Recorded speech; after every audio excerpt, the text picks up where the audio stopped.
YCP అంతం కూటమి పంతం అనాల. కూటమిలో ఉన్న భారతీయ జనతా పార్టీ అట్లాగా ఆలోచించట్లేదు, కానీ తెలుగుదేశం జనసేనల లక్ష్యం మాత్రం స్పష్టంగా అదే కనబడుతోంది. ఎందుకంటే దాడులు జరుగుతున్న అలాంటి విషయాల్లో చూసి చూడనట్టు ఉండటం, దాని గురించి ప్రచారంలోకి రాకుండా చూడటం, లేదా అది మాటల పరంగా అయితే తప్పని చెప్తున్నా ప్రాక్టికల్గా ఇంతవరకు నియంత్రించకపోవటం.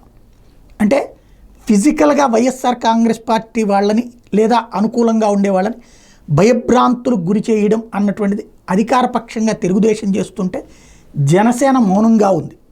అంటే జనసేన ఉద్దేశం గతంలో వైసీపీ వలన భయపడ్డటువంటి వాళ్ళు, ఆందోళనకు గురైనటువంటి వాళ్ళ రియాక్షన్ కింద ఫీల్ అవుతుందా, లేదంటే తప్పేం లేదని ఫీల్ అవుతుందా?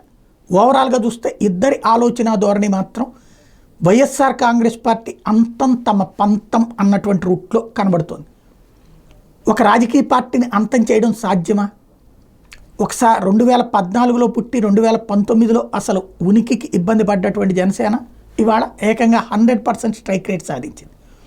అదే సందర్భంలో 2019లో 151 స్థానాలతో భారీ విజయాన్ని నమోదు చేసుకున్నటువంటి వైఎస్ఆర్ కాంగ్రెస్ పార్టీ ఇవాళ 11 స్థానాలకు పడిపోయింది.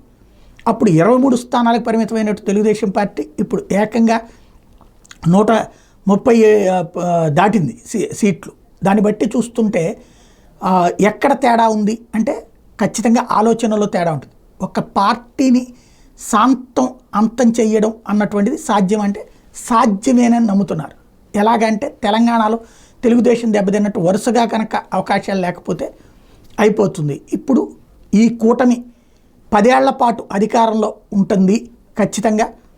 ఆ తర్వాత ముఖ్యమంత్రి పదవికి సంబంధించి అప్పుడు పవన్ కళ్యాణ్ ముందుండేటట్టు, అప్పుడు ముఖ్యమంత్రి అభ్యర్థిగా పవన్ కళ్యాణ్, అప్పటిదాకా చంద్రబాబు ముఖ్యమంత్రి, పవన్ కళ్యాణ్ డిప్యూటీ సీఎం, ఇదే కూటమి కొనసాగుతుంది అన్నటువంటిది తెలుగుదేశం నాయకులు మిగతా వాళ్ళకి, కార్యకర్తల్ని మోటివేట్ చేస్తా చెప్పేటటువంటి అంశం.